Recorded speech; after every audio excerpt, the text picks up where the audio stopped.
Hello students, आप सभी का हमारे यूट्यूब चैनल में हार्दिक स्वागत है।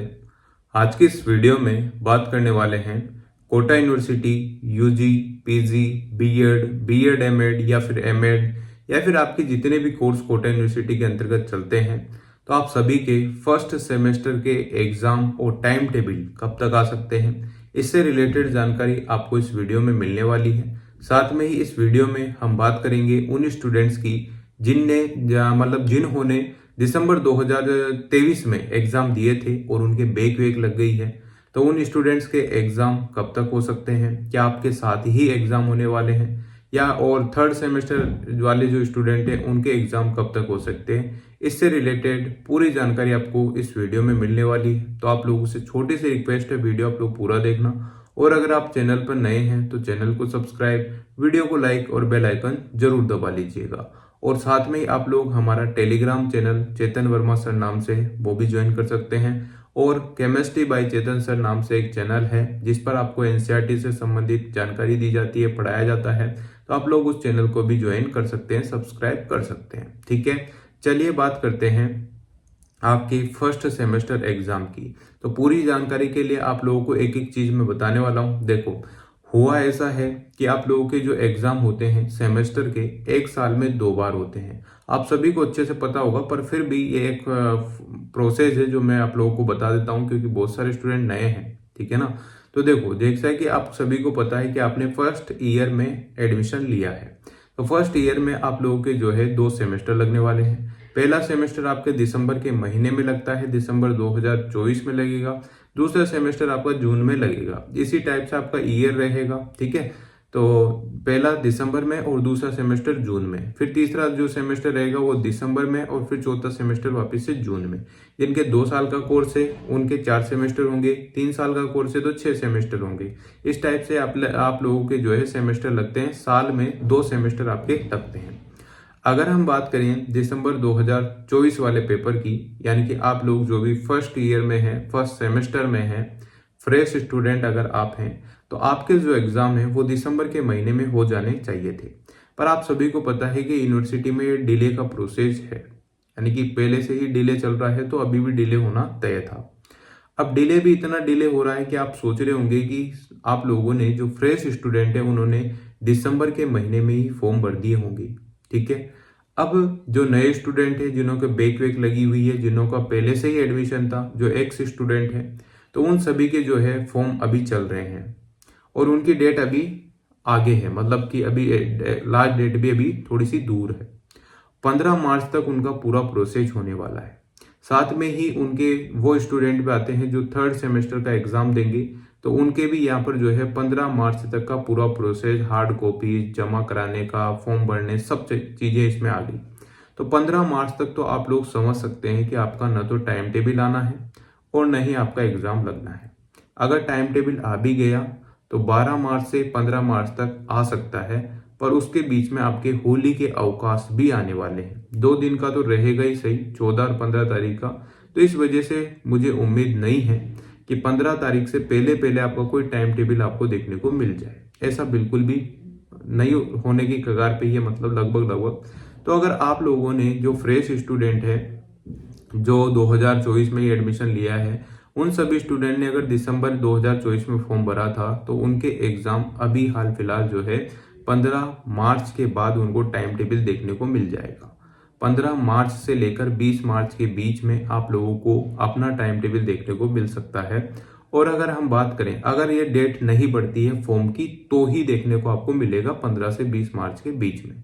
अगर डेट बढ़ती है तो आप लोग आइडिया लगा लेना कि डेट बढ़ेगी तो टाइम आगे बढ़ता जाएगा, सीधी सी बात है। ठीक है, अब हम बात करते हैं उन स्टूडेंट्स की जिन्होंने 2023 दिसंबर में जो है एग्जाम दिया था फर्स्ट सेमेस्टर का, और उनके बैक लग गई है ना। बैक लग गई, रिवोल्यूशन के फॉर्म अप्लाई किए, रिवोल्यूशन में नहीं निकले, तो उसके बाद उनको जो है एग्जाम अब दिसंबर 2024 वाले जो स्टूडेंट है, नए स्टूडेंट, उन्हीं के साथ उनका एग्जाम लगना तय है। तो उनका जो एग्जाम लगेगा, जो बैक वाले स्टूडेंट है उनका, और साथ में जो फ्रेश स्टूडेंट है 2024 वाले, उनका एग्जाम एक ही दिन और एक ही टाइम टेबल रहता है, कोई चेंज नहीं होता है इसमें।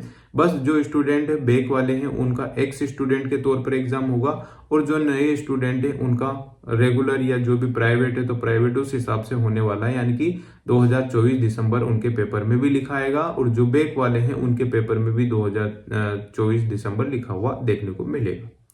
तो उनके पास जो बैक वाले स्टूडेंट है उनके पास एक मौका है कि आप लोग अपने मार्क्स ला सकते हैं, पास आउट हो सकते हैं।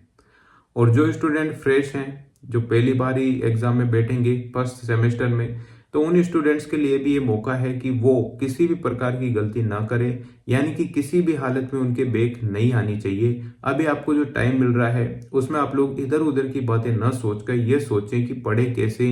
अगर आपके पास नोट्स नहीं है, आपके पास सीरीज नहीं है, तो मार्केट से जल्दी खरीदो और उसको पढ़ना स्टार्ट करो, क्योंकि पढ़ोगे तभी आप लोग चीजें लिख पाओगे, है ना। ये बात आपको ध्यान रखना है। जो यूजी कोर्स वाले स्टूडेंट होते हैं स्पेशल तौर पर, जो 12वीं पास करके आए हुए हैं, तो वो एक गलत फहमी में रहते हैं। कौन सी गलत फहमी है? देखो, उनकी गलत फहमी यह है कि हमारे 12वीं में 90% थी, 100% थी, है ना।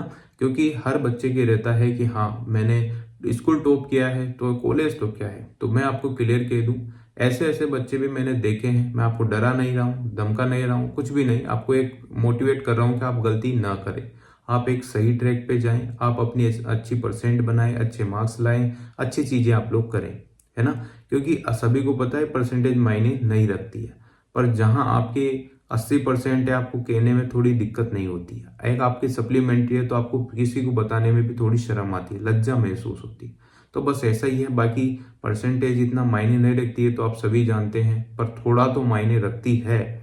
अगर आपकी सेल्फ रेस्पेक्ट को डेवलप करना है, कॉन्फिडेंस बढ़ाना है, तो हर चीज में परसेंटेज भी मायने रखती है। ये तो कहने की बातें हैं कि ये है वो, ठीक है।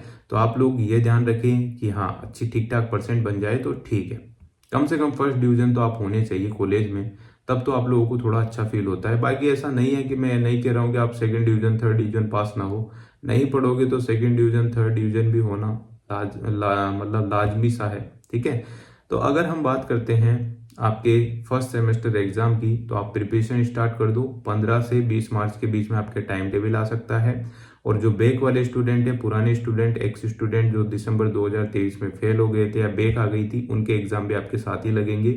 तो तभी जाके जो है एक ही साथ एक ही पेपर आएगा। बस अगर आपके जो सीनियर आपको देखने को मिलेंगे जिनके बैक है, तो वहां जब सीनियर जाते हैं तो थोड़ी शर्म सी आती है, हल्की फुल्की आती है, पर कोई दिक्कत नहीं है। आप लोगों को एग्जाम पास आउट करना है, शर्म वरम को एक साइड रखो, परसेंटेज बन जाएगी। क्योंकि आपके जितने मार्क्स यहाँ पर आएंगे ना वही काउंट होंगे। सबसे बड़ी बात यह है, क्योंकि पहले ऐसा होता था कि जैसे आपके मार्क्स आए तो आपको ओनली पासिंग मार्क्स दिए जाते थे और वही माने जाते थे। अब आपके पास मौका है कि आप अपनी परसेंटेज और बढ़ा सकते हो, समझ रहे हो। क्योंकि ये जो मार्क्स आपके आएंगे ना, जैसे 70 में से आपके 50 नंबर आए तो 50 ही काउंट होंगे, 50 ही जुड़ेंगे। पहले ऐसा होता था कि 50 में से 70 में से 50 भी आपके आए हैं तो भी आपको पासिंग मार्क्स दिए जाएंगे ओनली 28 नंबर, ठीक है। तो एक तो ये मौका आपके पास है, बहुत शानदार मौका है। तो जो हो गया उसको तो छोड़ो, आगे बढ़ो और इस चीज को ध्यान से देखो। मार्केट में सीरीज अवेलेबल है, जो आर्ट्स वाले स्टूडेंट है उनके लिए बहुत बेस्ट है, साइंस वालों के लिए भी बेस्ट ही है, किसी के लिए भी नुकसानदायक तो होती नहीं है। उसमें 5 साल के रिपीटेड क्वेश्चन ही आपसे पूछे जाते हैं, सिलेबस के हिसाब से जो है सीरीज तैयार की जाती है। तो उस सीरीज से आप लोग पढ़ेंगे तो आपको आइडिया हो जाएगा कौन से क्वेश्चन आ रहे हैं, कैसे करना है, क्या नहीं करना है। अब आप लोग जब सीरीज पढ़ते हैं तो एक गलती आपको नहीं करनी है, सीरीज पढ़ने के बाद आपको रटा रटाया ऐसा कैसा याद रहने वाला बिल्कुल नहीं है। चाहे कितना आप तुर्रम खान हो, कितने ही धुरंधर आप हो सकते हैं, ठीक है ना। चाहे आप कितने ही रट्टू मार तोते हो, आप लोग एज ए टीज ऐसे के ऐसे रट्टे नहीं लगा सकते। अगर आपने लगा भी लिए और यूनिवर्सिटी की कॉपी में लिख भी दिया रट्टा मार के, तो आपके मार्क्स कम आना तय है। जो आप उम्मीद करके जाएंगे उतने मार्क्स आपको यूनिवर्सिटी नहीं देती है। यूनिवर्सिटी एग्जाम का मतलब ही ये होता है कि आप अपने विवेक से कितना अच्छे से उसको लिख पाते हैं जो आपके क्वेश्चन पूछा गया है, ठीक है ना। तो आप लोग सीरीज या नोट्स अगर पढ़ते भी हैं तो आपको लिखना वहां पर उसी चीज को अपने हिसाब से, ठीक है ना। क्योंकि बहुत सारी बार अपन क्या करते हैं, कोई चीज पढ़ते हैं तो पहली लाइन अगर याद आ गई, पहला शब्द याद आ गया तो पूरा ऐसे कैसे रट्टा लिख देते हैं। अगर याद नहीं आया तो फिर दिक्कत ये हो जाती है कि पढ़ा पढ़ाया सब भूल गए, है ना। होता है, ये सभी के साथ होता है, आपके साथ ही नहीं, सभी के साथ। तो इस चीज़ को आपको ध्यान रखना है। जब भी आप सीरीज पढ़ें तो पहले तो उसकी रीडिंग लगा लें, आपको दूसरा मौका मिल जाए कि दूसरी बार भी अपन रीडिंग लगा सकते हैं तो लगाएं। फिर उसमें से जो मोटे मोटे टॉपिक है उनको छांट लें, उनको लिखना है आपको। फिर अपने मन से भी आप लोग चीज़ें लिख सकते हैं। बीएड वाले स्टूडेंट तो राजहंस की सीरीज से पढ़ सकते हैं और आराम से चीज़ें लिख सकते हैं। बीएड के पेपर में इतना कुछ आता है नहीं, नॉर्मल ही क्वेश्चन, रिपीटेड क्वेश्चन आते हैं, तो आप लोग उनको पढ़ के जाएंगे तो आराम से आपके मार्क्स अच्छे बन जाएंगे, ये ध्यान रखना। अगर हम बात करें एमएड वाले स्टूडेंट्स की, तो उनके शिक्षा सारथी ऐसे कुछ 2-3 सीरीज आती है सूर्या पब्लिकेशन की, पार्थ पब्लिकेशन की, तो वो भी आप लोग परचेस कर सकते हैं, पढ़ सकते हैं। शिक्षा सारथी या शिक्षा शक्ति ऐसे कुछ आती है, विद्या शक्ति या विद्या सारथी जो भी है वही मार्केट में मिलती है एमएड वालों के लिए। बीएड एमएड वालों के लिए बीएड प्लस एमएड दोनों की सीरीजें कंबाइन होकर आती है ना। और साथ में अगर हम बात करें सेकंड एजुकेशन वाले पेपर की, तो आप लोगों को मतलब ऐसी प्ले लिस्ट में मिल जाएगी बीएड एमएड वालों की स्पेशल, और एमएड की आती है सेकंड एजुकेशन की, तो आप लोग वहां से पढ़ सकते हैं। अगर हम बात करें बीए बीएससी बीकॉम वाले, एमएससी की तो सीरीज आती ही नहीं है, एमकॉम की भी शायद नहीं आती है तो फिर उनके चर्चा इतनी है नहीं। एमएससी की तो बिल्कुल शायद नहीं आती है। एमए की आती है तो आप लोग स्टैंडर्ड की 1 वीक सीरीज ले सकते हैं, काफ़ी बढ़िया है कोटा यूनिवर्सिटी के हिसाब से, उससे आप लोग पढ़ सकते हैं। बीएड के लिए राजहंस की मैंने बताई दी है, बीए बीएससी के लिए आप लोगों को बताई दी है, और साथ में ही एक 5 साल की या 10 साल के पेपर की वो भी आती है बीए बीएससी वालों के लिए, तो उसमें से आप लोग क्वेश्चन देख सकते हैं कौन सा आ रहा है कौन सा नहीं आ रहा है, वो आपकी हेल्प कर देगा।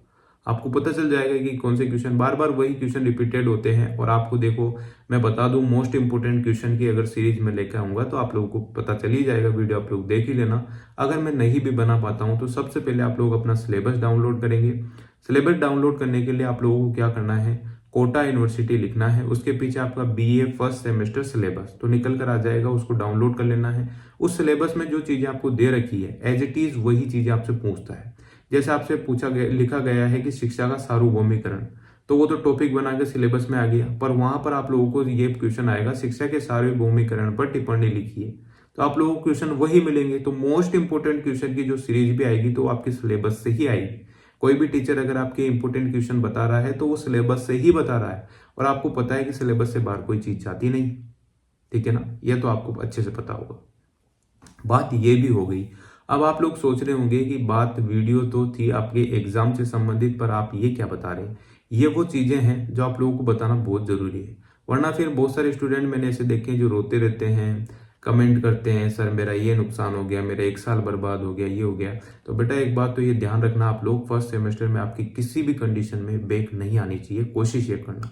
फिर भी गलती से एक आध में आ जाती है तो वो अलग बात है, पर आप लोग कोशिश तो यही करना कि ना आए, क्योंकि टाइम बहुत मिल रहा है। तो पढ़ो, शांति से पढ़ो, सीरीज पढ़ लो, बस काम हो जाएगा, ठीक है ना। इधर उधर की वीडियो देखते हो, टॉपिक सर्च करते हो, ऑथेंटिक बुक सर्च करते हो, अब टाइम कितना बचा है जो आप ऑथेंटिक बुक्स पढ़ोगे, है ना। नोट्स हो तो नोट्स पढ़ लो, नहीं है तो सीरीज मार्केट में अवेलेबल है, वो 5 साल की क्वेश्चन रिपीटेड वही लिखे हुए हैं, तो उनको पढ़ के जाएंगे तो काफी अच्छे मार्क्स बन जाएंगे। 70% मार्क्स तो आपके बन ही जाएंगे। बाकी फिर आप क्या लिखते हो, कैसे लिखते हो, आपको लिखना आता है नहीं आता है, वीडियो बना रखी है आप लोगों की हेल्प के लिए, आप नहीं देखते हो तो ये आपकी गलती है ना। मेरी गलती नहीं है, मैं तो अपना काम कर ही रहा हूँ। आप लोगों की गलती यह है कि आप उस वीडियो को टाइम नहीं दे रहे हैं, वीडियो पूरा नहीं देख रहे हैं। देखते तो आधा अधूरा एक लाइन देखी, थंबनेल देखा, काम हो गया आपका। ऐसा नहीं होता है, आपको वीडियो देखनी है, आपके भले के लिए ही वो वीडियो बनाई जा रही है, ठीक है ना।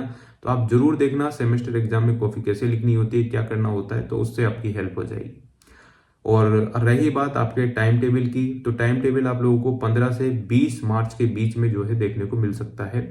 होली के आसपास यानी कि 12-13 तारीख को भी आ सकता है, सर मैं नहीं कह रहा हूँ कि बिल्कुल ही कि नहीं आ सकता, पर कंडीशन ये है कि नहीं आएगा क्योंकि गवर्नमेंट की ऑफ है।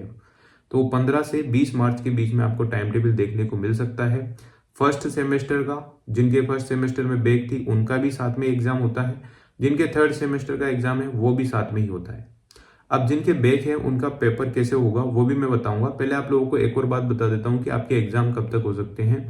देखो एग्जाम का तो फिक्स है कि या तो मार्च के लास्ट में यानी कि 28 तारीख के आसपास, अगर नहीं होते हैं तो अप्रैल के महीने में जो है फर्स्ट वीक में या 15 अप्रैल तक, इससे ज़्यादा लेट नहीं होगा। बस यही आपका प्रोसेस है एग्जाम का। तो चाहे आप कोई सी भी क्लास के हो, आपके एग्जाम अप्रैल के महीने में होना लगभग तय है। एक ही पेपर होए पर होगा 100% अप्रैल के महीने में। एक तो क्या ही होगा, चारों ही तो पेपर होते हैं आपकी, हो जाएंगे आराम से। बीएड वालों के 6-7 होते होंगे, वो अलग बात है, उनके भी हो जाएंगे। अप्रैल के महीने में आपका जो है फर्स्ट सेमेस्टर जिनके 2023 दिसंबर में बैक थी वो, और साथ में जिनके अभी दिसंबर 2024 वाला एग्जाम, जो फर्स्ट सेमेस्टर के फ्रेश बच्चे हैं उनका, और जो third semester, fifth semester, 7 semester वाले हैं, 6 नहीं 7 सेमेस्टर वाले हैं, उनके सभी के एग्जाम जो है अभी लगने वाली है, अप्रैल महीने में लग सकती है। अब हम बात करने वाले थे उस टॉपिक पर जो कि आप लोगों को अच्छे से पता होगा, कॉफी लिखने का टॉपिक, जो कि मैंने बता ही दिया है आप लोगों को। तो आप लोग वीडियो देख लेना, उससे आपकी हेल्प हो जाएगी, है ना। और इस गलतफहमी में बिल्कुल आपको नहीं रहना है कि हम 12वीं में 100% नंबर लेकर आए हैं तो यहाँ पर भी आ जाएंगे, ऐसा नहीं है।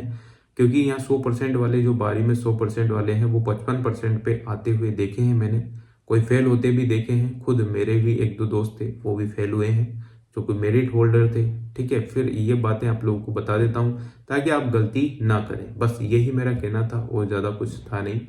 तो आप लोगों को आइडिया हो ही गया होगा। जिनके फर्स्ट और थर्ड सेमेस्टर के एग्जाम एक साथ हैं, जिनके मान लो बैक आई थी और थर्ड सेमेस्टर में भी वो एग्जाम देंगे, यानी कि फर्स्ट और सेकंड सेमेस्टर में मिला के 50% उनके आ गए हैं, तो वो अगर बैक है उनके फर्स्ट सेमेस्टर में और थर्ड सेमेस्टर का एग्जाम भी उनका लगेगा, दोनों साथ में लगेंगे, तो आप सोच रहे होंगे कि एग्जाम होंगे कैसे। तो देखो, अगर आपका टाइम टेबल आता है तो जैसे मान लो कि 1 अप्रैल को आपका फर्स्ट सेमेस्टर का पहला पेपर है, तो 2 तारीख को आपका जो है थर्ड सेमेस्टर का पेपर रहेगा, 3 तारीख को वापस से फर्स्ट सेमेस्टर का रहेगा। ऐसा भी नहीं है कि इनके बीच में छुट्टियां नहीं आ सकती, छुट्टियां भी आ सकती है, नहीं भी आ सकती है। ऐसा भी होता है कि 8 पेपर है, जैसे किसी के 4 पेपर फर्स्ट सेमेस्टर में बैक है, किसी के थर्ड सेमेस्टर में भी बैक है, पर उसने सेकेंड और फर्स्ट को मिला के 50% हो गई, इसलिए थर्ड सेमेस्टर का फॉर्म भर दिया होगा। अब उसके 4-4 पेपर देने हैं, तो 8 के पेपर 8 दिन में भी हो सकते हैं। इसलिए आप लोगों को तैयारी ऐसी करनी है, जिनके बैक है वो पेपर पढ़ लो, उसके बाद थर्ड सेमेस्टर में झूम जाओ, उनको पढ़ लो। एक एक बार रीडिंग लगाने से आपका बहुत फायदा हो जाएगा, बहुत सारी चीजें दिमाग में घुस जाएगी। समझ रहे हो ना बात को। तो इसीलिए मैं आपसे कह रहा हूँ कि अगर जिनके फर्स्ट सेमेस्टर में बैक आ जाती है तो उनके ऊपर ऑटोमेटिक लोड बढ़ जाता है, बाकी और कुछ नहीं है। ऐसा नहीं है कि आप पास नहीं कर सकते, 4-4 पेपर में भी अगर किसी के बैक है ना, तो वो भी पास आउट हो जाते हैं, वो भी मेरी तरह टॉप कर जाते हैं। सीधी सी बात है ना, ये बात है। तो इसलिए आपको घबराना नहीं है, नॉर्मल ही चीजें लेनी है, इतनी टेंशन भी एग्जाम की नहीं लेनी है कि आपको जो भी आता हो वो भी नहीं आ रहा हो। कुछ भी नहीं आता है तो आप लोग अपने मन से उससे रिलेटेड चीजें लिख सकते हैं, तब भी आपको अच्छे मार्क्स मिल जाते हैं। ठीक है, फिर आपके पास रिवोल्यूशन का ऑप्शन है, अगर आपको डाउट लगता है।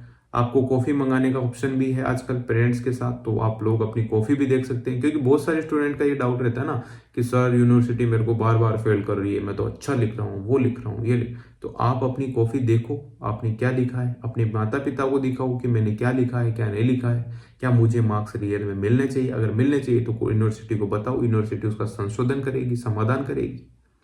और आपको लिखता है कि नहीं मैं तो गाने लिखने में फेमस हूँ और फिर भी मैं चाहता हूँ कि मेरे तो 80% बने, तो ऐसा नहीं होगा, ये आपको भी पता है। और अगर आपको कुछ भी नहीं आता है तो उस कंडीशन में आप लोग क्या करेंगे, उस क्वेश्चन को अच्छे से लिखना है आपको पहली तो, और ध्यान ये रखना है कि अगर उससे रिलेटेड जो भी चीज आपके दिमाग में है वही आप लोग लिख दें, तब भी आपको अच्छे मार्क्स मिल जाते हैं। अगर आप उसको खाली छोड़ के आएंगे या उसमें अटम सटम चीजें लिखेंगे तो मार्क्स नहीं मिलेंगे। और काटा पेस्टी बिल्कुल नहीं करनी होती है, ये बिल्कुल ध्यान रखना है। साफ सुथरी, जैसे आप कोचिंग में पढ़ते हैं, कहीं पर भी पढ़ते हैं, स्कूल में पढ़ते हैं, कॉलेज में पढ़ते हैं, तो आप अच्छी साफ सुथरी नोट्स लिखते हैं ना, वैसे ही आपको कॉफी एग्जाम की लिख के आनी होती है। अब बहुत सारे स्टूडेंट क्या करते हैं, 7-8 तो पेन ले जाएंगे, उनको बार बार नीचे रखेंगे, फिर लिखेंगे, फिर नीचे रखेंगे, कितना टाइम वेस्ट होता है। एग्जाम का रूल है, नोट्स बनाने का मतलब ये नहीं है कि आप ब्लू पेन से नोट्स नहीं बना सकते। ब्लू पेन से स्केल से अंडरलाइन करके जहाँ हाईलाइट करना है उसको थोड़ा सा मोटे लिख के, बड़े लिख के, ज़्यादा बड़े भी नहीं ज़्यादा छोटे भी नहीं, नॉर्मल आपको लिखना है। जहाँ पैराग्राफ चेंज करना है वहाँ पैराग्राफ चेंज करो, जहाँ चीज़ें शूट करती हैं वहीं पर चीज़ें अच्छी लगती है। अब आप लोग ऐसे समझो, सर्दी का तो मौसम चल रहा है, आप टी शर्ट में घूम रहे हैं, तो ये तो मूर्खता वाली बात है ना, वही बात है। गर्मी का मौसम चल रहा है, आपने जैकेट पहन रखा है, भाई बीमार हो सकते हैं, मान सकते हैं, पर पूरा संसार तो बीमार एक साथ नहीं हो सकता ना। अब आप सारे ऐसे करेंगे तो आप मूर्ख ही हैं क्या। तो टाइम के हिसाब से आप लोगों को चीजें करनी है। 3 घंटे का पर्याप्त टाइम है, 35 पेज की कॉफी आती है, 30+ पेज आप लिख सकते हैं। बड़े क्वेश्चनों को पहले करना है, उसके बाद छोटे, फिर छोटे। जो छोटे छोटे आधे 1 नंबर के, उन पर तो ज़्यादा ध्यान देना है नहीं, उनको तो 5-7 मिनट में लास्ट के में कर कुरा के फ्री होना है। बड़े क्वेश्चन ही आपकी परसेंटेज बनाएंगे, उसी से आपका जो है आगे का प्रोसेस चलेगा। परसेंटेज मायने रखती है, ये बात आप दिमाग में फिट करो। बहुत सारे कहते हैं ना कि परसेंटेज क्या ही काम आएगी, वो जब तक ही काम नहीं आती है जब तक कि आप लोग नौकरी नहीं लगते। समझ रहे हो, मतलब कि आपके नौकरी में भी वो काम तो आएगी, थोड़ी ही आए, कहने में ही अच्छी लगती है वो, है ना। तो इसलिए आप लोग जो है, अगर आप लोग मान लो प्रिपरेशन कर रहे हैं, प्रिपरेशन कर रहे हैं, आप फेल हो जाते हैं, आपके कंपटीशन निकल गया पर इधर फेल हो गए, फिर क्या काम आई आपकी वो। तो इसलिए ये चीज़ें भी बहुत मैटर करती है। कॉफ़ी बढ़ना भी मैटर करती है, यूनिवर्सिटी में अच्छे मार्क्स लाना भी मैटर करती है, फर्स्ट डिवीज़न होना भी मैटर करती है, किसी को परसेंटेज बताने में शर्म ना आए तो ये भी मैटर करती है। काम कुछ नहीं आती, पर अगर सोचे तो बहुत कुछ काम आती है, नहीं सोचे तो कुछ भी काम नहीं आती है। क्योंकि बहुत सारे स्टूडेंट ऐसे भी तो हैं जो 100% बना के भी मजदूरी ही करेंगे, दुकान ही खोलेंगे, ये भी तो है ना। तो उनके क्या काम आई, कुछ काम नहीं आई। तो इसलिए आप लोगों से निवेदन है कि सब चीज़ों को अपने अपने हिसाब पर, जहाँ जो चीज़ शूट करती है वहीं पर शूट करें, है ना। ऐसा नहीं है कि आप लोग ये सोच के पढ़ें कि मैं तो लिखे आऊँगा, गाने लिखे आऊँगा, पास कर देंगे। मान लो यूनिवर्सिटी एक बार तो आपको पास कर दे, पर अगली बार फेल पे फेल कर दे, तो फिर आपका साल भी बिगड़ेगा, अपने माता पिता के पैसे भी बिगड़ेंगे, और अब सेमेस्टर और चल गया है तो पैसे और दुगने हो गए फॉर्म के। तो ये चीज़ें ध्यान में रखते हुए आप निर्धारित टाइम पर, 2 साल का कोर्स है तो 2 साल में ही कंप्लीट होना चाहिए। 3 साल लग रहे हैं तो आप कुछ ना कुछ लापरवाही कर ही रहे हैं। ठीक है, thank you so much. Video अगर अच्छी लगी हो तो like, comment, share and subscribe.